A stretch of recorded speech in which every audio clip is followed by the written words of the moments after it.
अऊज़ु बिल्लाहि मिनश्शैतानिर्रजीम। बिस्मिल्लाहिर्रहमानिर्रहीम।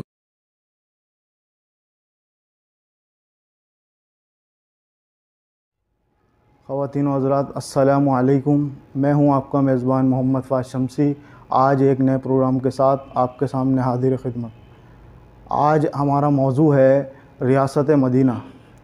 इस मौजू पर गुफ्तगू करने के लिए हमारे साथ मौजूद हैं Islamic scholar, Fazil Medina university और मुदीर जामिया सत्तारिया अल इस्लामिया प्रोफेसर हाफिज़ मोहम्मद सलफ़ी साहब।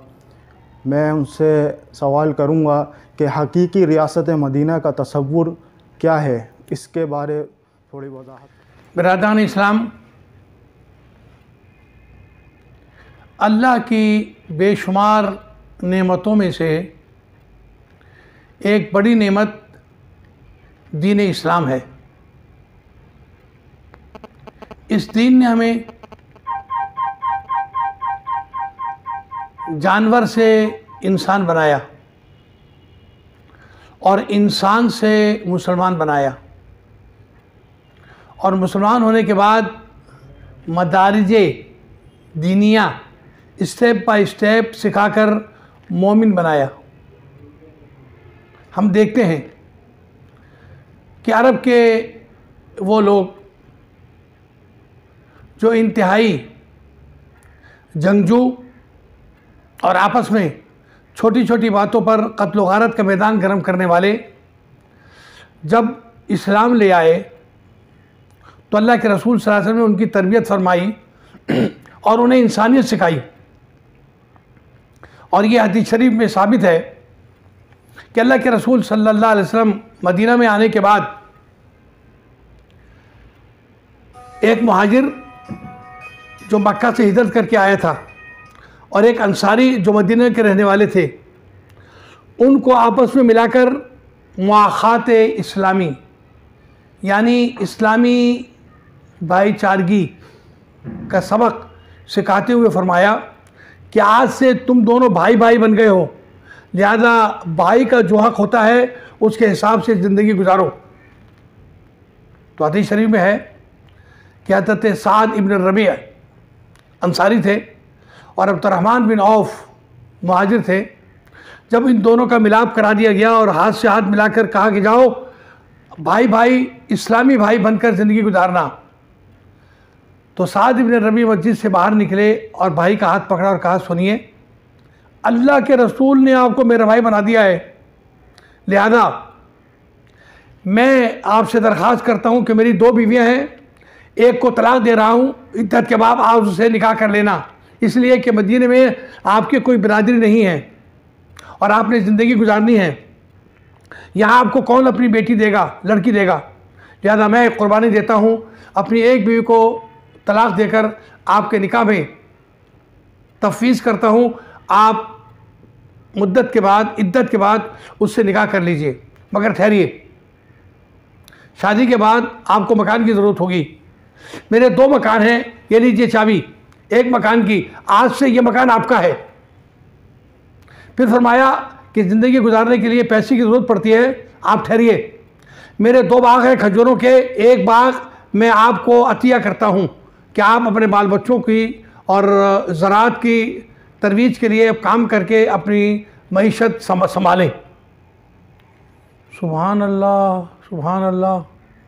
खाली यही नहीं, अल्लाह के रसूल सल्लल्लाहु अलैहि वसल्लम ने जब मुसलमानों को मदीने में इंसानियत सिखाते हुए इस्लाम की तालीम दी, ईमान के तरीक़े सिखाए और एक दूसरे से हमदर्दी और मोहब्बत के रवैये को परवान चढ़ने के सलीक़े बताए, तो उन्होंने उन पर अमल पैरा होकर इंसानी ज़िंदगी में एक ऐसा माशरा कायम किया जिसे हम और आप रियासत मदीना के नाम से याद करते हैं।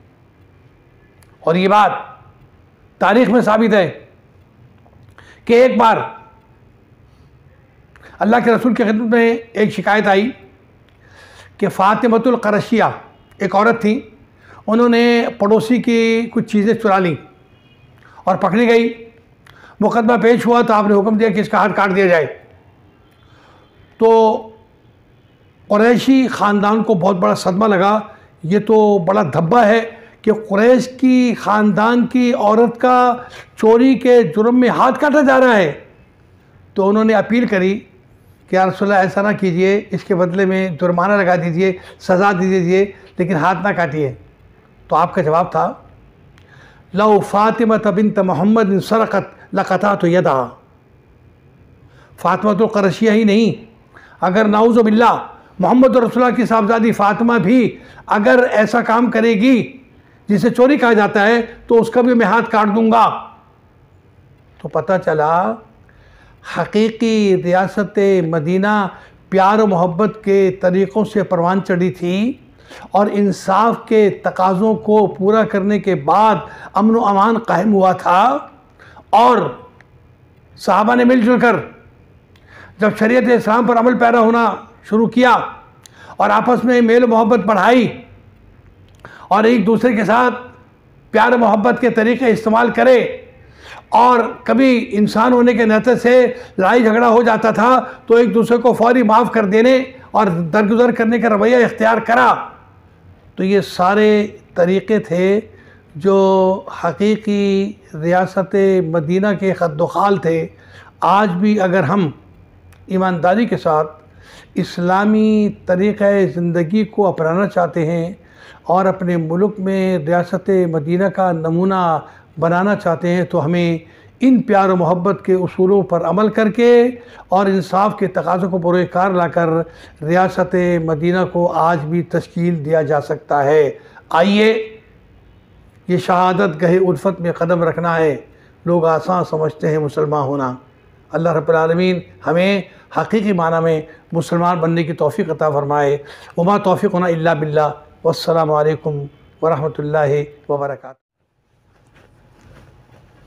बहुत शुक्रिया शेख साहब, आपने बड़े वाज़े अंदाज़ में रियासत मदीना का हकीकी तसव्वुर पर रोशनी डाली। नए प्रोग्राम के साथ आपके सामने फिर हाज़िर होंगे। जब तक के लिए अपने मेज़बान मोहम्मद फ़ाज़ शम्सी को इजाज़त दें। अस्सलामु अलैकुम वरहमतुल्लाहि।